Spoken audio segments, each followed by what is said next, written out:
Dr. Qamar Cheema, and I'm thrilled to have Professor Soren Singh, who is a visiting professor at the University of British Columbia. Thank you very much, Professor Soren Singh, for your time for my YouTube channel. Thank you, Kamar. It is always my pleasure to join your channel for a discussion. Thank you. And viewers, please do subscribe the new word with Dr. Cheema.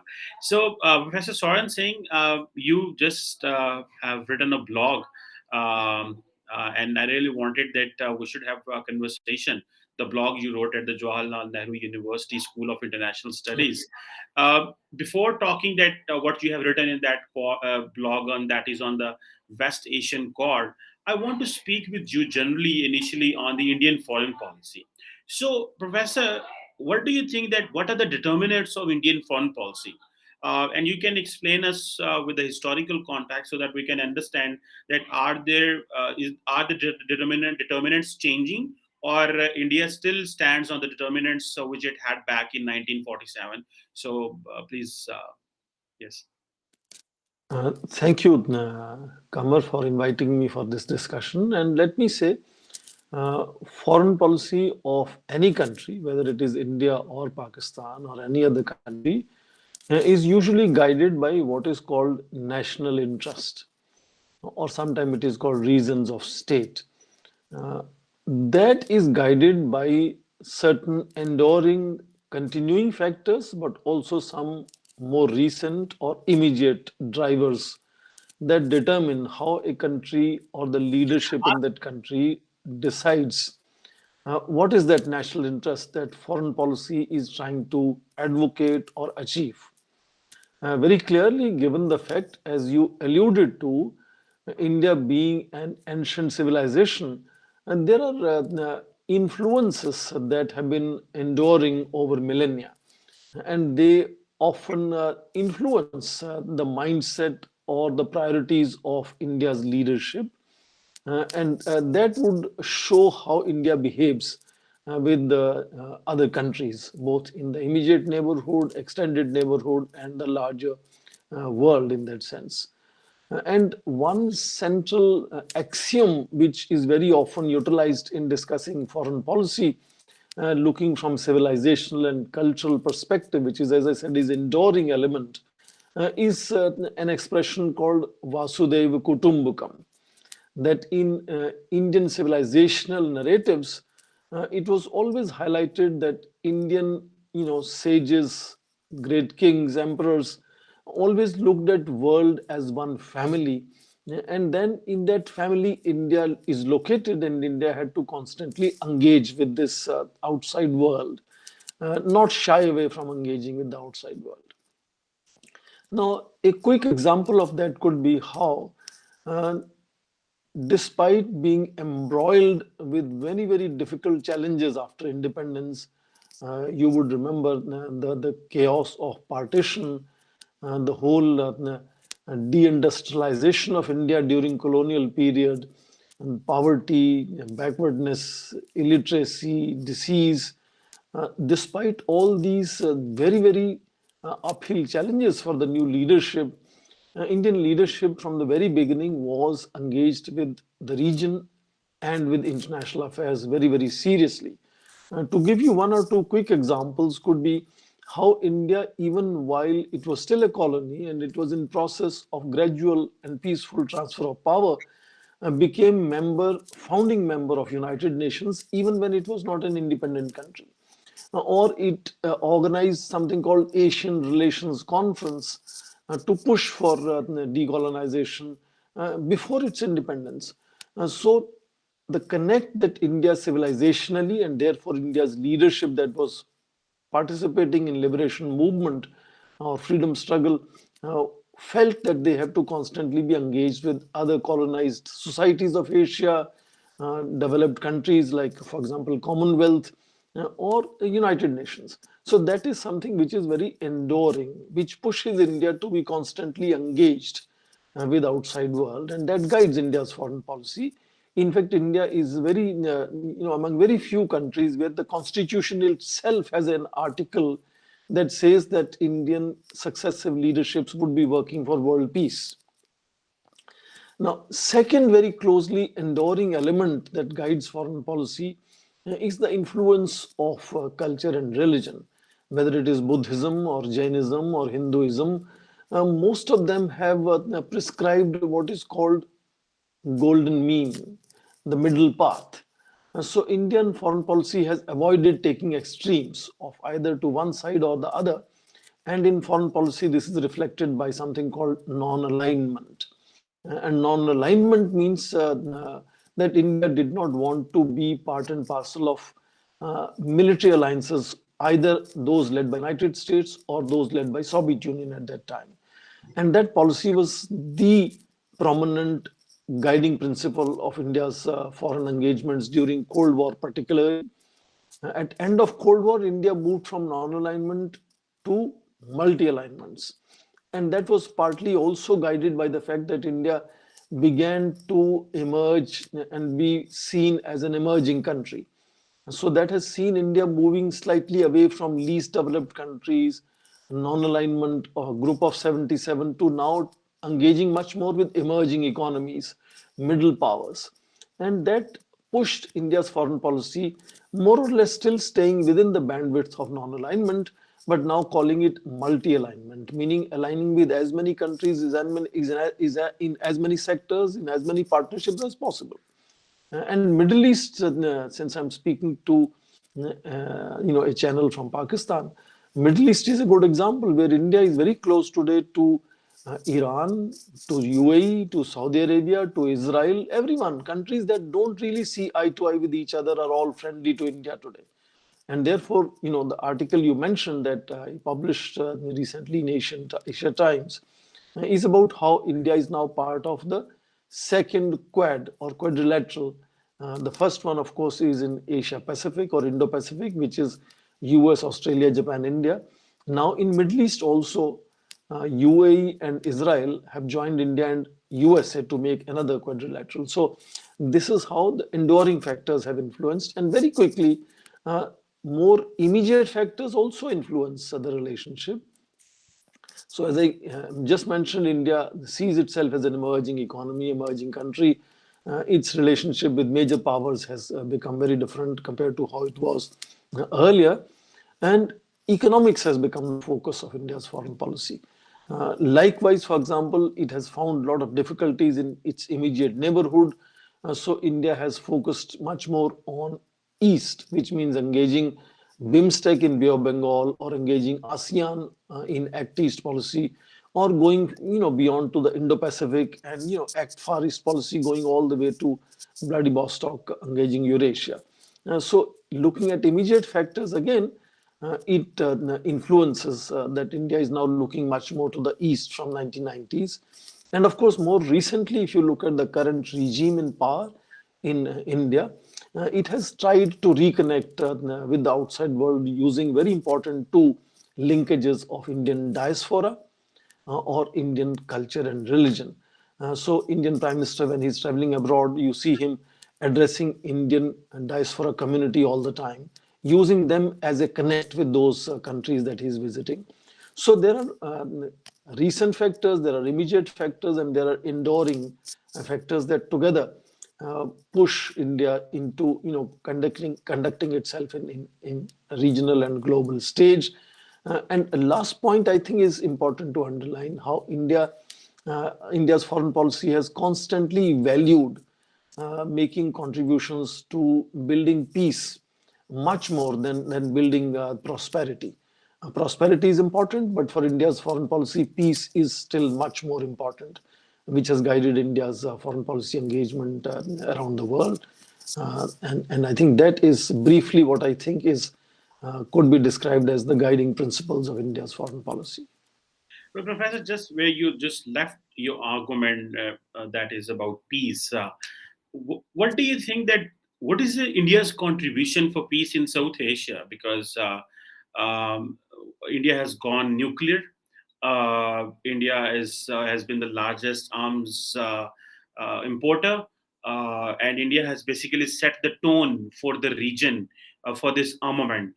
Do you think that these are the weapons for the peace, or do you think that this is another competition where countries like Pakistan had to go into uh, having this military has this military armament in terms of their own peace. So how do you see that the when India is spending a lot of money on the defense? Thank you, Kama. I think you have asked a question that allows me to address this very interesting question, sometime raised, of India's expenditure on defense, India's pursuit of nuclear weapons. I think it is important to put that in context. India, of course, is a country that wants to push for building peace in the region and with the rest of the world. But India lives in a scenario which has to be understood. Very often, pursuing peace blindly could be very dangerous because other countries could perceive this as India's weakness, that India is now vulnerable and can be pushed around or colonized again or something like that. And so, looking at the total environment in which India exists is where that assessment has to be made. Whether India's focus on defense buildup is proportional, is it conservative, or is it over ambitious? Is it far more aggressive build up, or is it very defensive build up? That is where I think the pursuit for peace has to be understood. Very clearly, India perhaps is only major nuclear weapon state where nuclear science was the primary focus of research. Again, even before independence, India had started making efforts in training scientists into pursuit of scientific knowledge, including nuclear science. And even if we have records to prove that the first important nuclear scientist of India, Homi Bhabha, had said that way back in 1966 that if political leadership allows him, he will take maximum 18 months to produce the nuclear weapon. And that he had said in context of China's nuclear test of 1964. But India took, long time from 66 to 74 when the first nuclear device was tested. And then, of course, another 26 years from 74 to 98 when a nuclear weapon test happened. So this is a unique example of inordinate delay in when India had the capability to go for nuclear weaponization and when India finally chose to go for weaponization. And there are explanations as to how the CTBT, Comprehensive Test Ban Treaty, was being negotiated in 1996, which, if implemented, would have closed down India's option to ever build nuclear weapons. And that pushed India to utilizing that option rather than surrendering that option without utilizing that option. And even after utilizing that option, India has continued with what we call minimum credible deterrence. And so India has not pursued the example of superpowers like USSR or United States, who together had reached as much as 50,000 warheads at one stage. They have come down from there. India has made sure it has as little of these nuclear weapons as are absolutely necessary in India's assessment. And India's nuclear weapons and stockpiles, therefore, have to be understood not just in comparison of South Asia, where only Pakistan is the other nuclear weapon state, but India's primary concern has always been China. And therefore, India's defense procurements, defense spending have to be understood by the challenges that India faces. And therefore, India is not that is only located in South Asia. And we believe India is located in Southern Asia, where China is an inordinate power, which again is a kind of a challenge to India. And therefore, I think if you assess the challenges that India had and the kind of investments India is making on defense, perhaps it indicates enormous conservatism in pursuing that defensive approach to ensuring credible minimum security for Indian nation. And that I think is partly the reason I said it is driven far more by search for peace rather than being an aggressive nation looking for war wherever it can find. Of course, there are interpretations, and between India and Pakistan, there could be interpretations. And I respect scholars from Pakistan making their own interpretation, but that doesn't mean that the Indian interpretations are exactly the same. Hmm. So, Professor, in your article which you have written for the Asian Times, you have explained that this I2U2 is basically is a new template for to tackle unfolding challenges.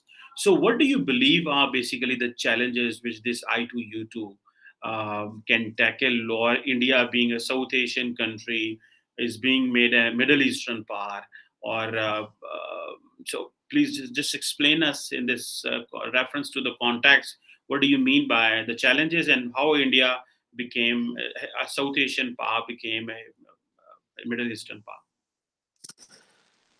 Thank you. I wouldn't say India has become a Middle Eastern power, but it is definitely a recognition of India's role beyond its immediate region. So, in an extended neighborhood, I would say, whether it is on the east, where India is now increasingly being engaged by all major powers in quadrilateral security framework, and likewise in the west, also India is being recognized in this extended neighborhood as an important player. And one simple example of that could be that UAE, United Arab Emirates, is now the third largest trading partner of India. It is also one of the important investor in India. Increasingly, the investments of UAE in India are increasing. Other country which is engaged in this West Asian Quad is United States, which is the largest trading partner of India. So in that sense, it's a recognition of India's role in that extended neighborhood. And therefore, I would be cautious in describing India becoming a West Asian power. And the drivers, of course, has been both, again, long-term and the more immediate ones. You see gradually United States, and this was particularly visible during President Donald Trump's period, has been, US has been talking about burden sharing.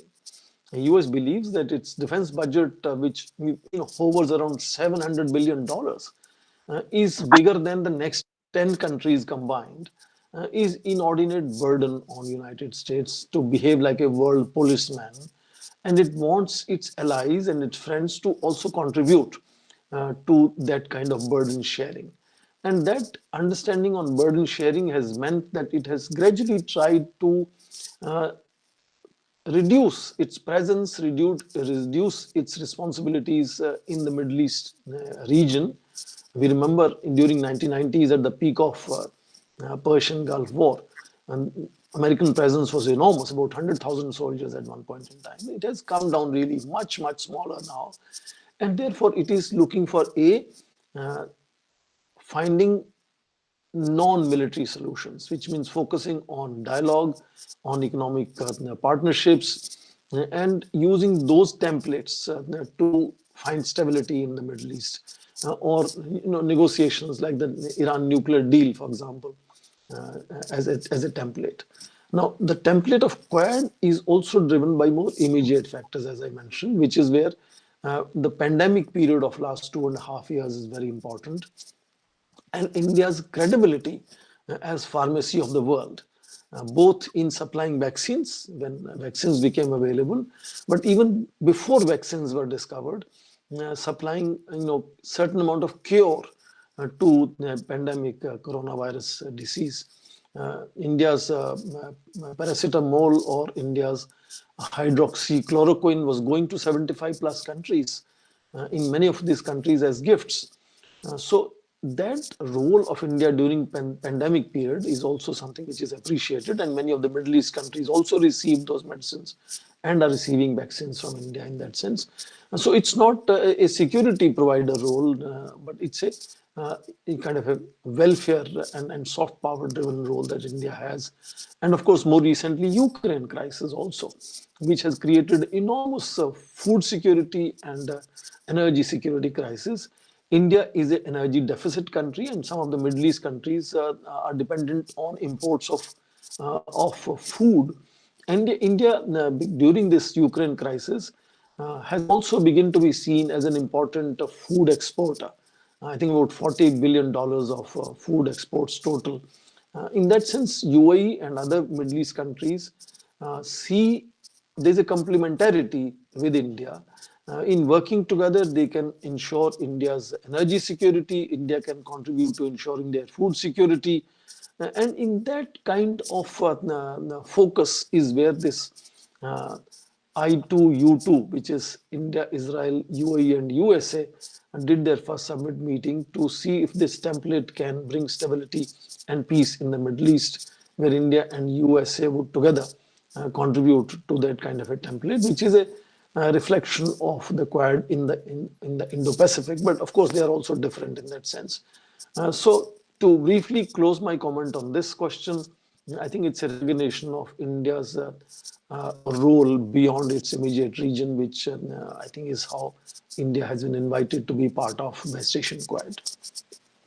Well, Professor, in your article, what you have mentioned about the quadrilateral security dialogue and this I2U2, obviously. My last question to you is that how do you see that India gets into these bigger major platforms, which are largely when the Americans think it from the security paradigm. But when India gets into those paradigms, India doesn't want to get into these security dynamics of those paradigms, and it wants a geoeconomic, competition, or it wants that the geoeconomic benefits to be for India. Do you think that India is confused? Do you think India is careful? Or do you think that India doesn't want to get into the trap of the great powers when India gets into the platforms, but India believes that it should not be enrolled, it should not be taken into, or not be given a security role? So, how do you find that dichotomy being there, but not taking the every responsibility of that platform? Let me be a little immodest and cite that there are people today who believe that India itself is on the cusp of becoming a great power. So the sense of India falling into trap of any great powers, I think, is a little misplaced here. In that sense, India is very clear of pursuing its national interests, where welfare, economic partnerships is the main focus, and skirting away and avoiding, sort of military tensions is a top priority for India. And the first Quad, which is in the Indo-Pacific Quadrilateral Security Framework, is a good example. And you're right that United States, particularly during Donald Trump period, President Donald Trump period, and you have to only see speeches given by Mike Pompeo, the Secretary of State at that time, was clearly pushing it to become partly a kind of a military or security arrangement. And Chinese had started calling it Asian NATO. Chinese no longer call it now an Asian NATO, and because India withstood the standard policy that India has, that India doesn't want to see Indo-Pacific becoming either militarized or becoming a kind of an exclusive club of just few nations.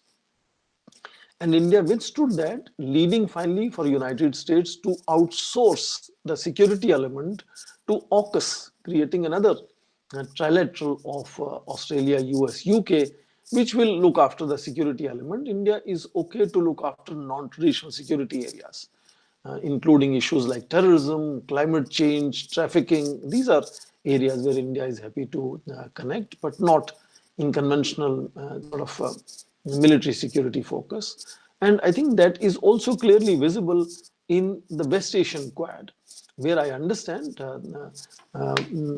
Australian Prime Minister Lapid, for example, is clearly focused on punishing Iran, or United States may be focused on containing in China's rising influence in West Asia, China's deal with Iran, for example, particularly, or dealing with Iran, or to some extent dealing with Russia. India and UAE relatively are not focused on geo strategy, they're focused on geoeconomics. So at least two partners of this Quad are definitely focused on only economic partnership. And therefore, if you see the statement that was issued by the Quad leaders, West Asian Quad leaders, we summit, it only has projects on clean energy and energy security, where you have fundamentally UAE and India pushing for that partnership, with Israel and USA, of course, giving their technology and expertise, given that they have advanced technologies and expertise in some of these areas. So I assume that just as India withstood uh, pressures in case of Indo-Pacific Quad, if there are any pressures, India will be able to perhaps, we hope and pray, withstand those pressures in West Asian Quad, and make sure West Asian Quad also focuses on issues of sort of energy security, food security, climate change. In fact, UAE is hosting the climate change conference next year, COP28. So UAE will be focused on climate change issues, and these are issues where India has always, since independence and even before independence, focused constantly on development, welfare, and achieving those through dialogue rather than through military means. In situations where military means have become inevitable, India had to defend its interests, and India has used military to defend its positions. But that's not where India has been focused. And I think that is again reflected in both the Indo Pacific Quad and the West Asian Quad, that India wants to push for partnerships for welfare and prosperity, and hoping that India's recognition as emerging power is increasing. India's voice perhaps will have a greater credibility and weight in coming times, and India will be able to do some kind of value addition at the extended neighborhood in both East and West in that sense. Thank you again, Qamar, for making me part of this discussion, and best wishes to your efforts in continuing this channel. Thank you very much, Professor Swaran Singh, for always being so kind and helping us to understand the Indian foreign policy and giving us an academic perspective. Although you are in Canada these days, but sparing time for us. Thank you very much for being so kind. Thank you.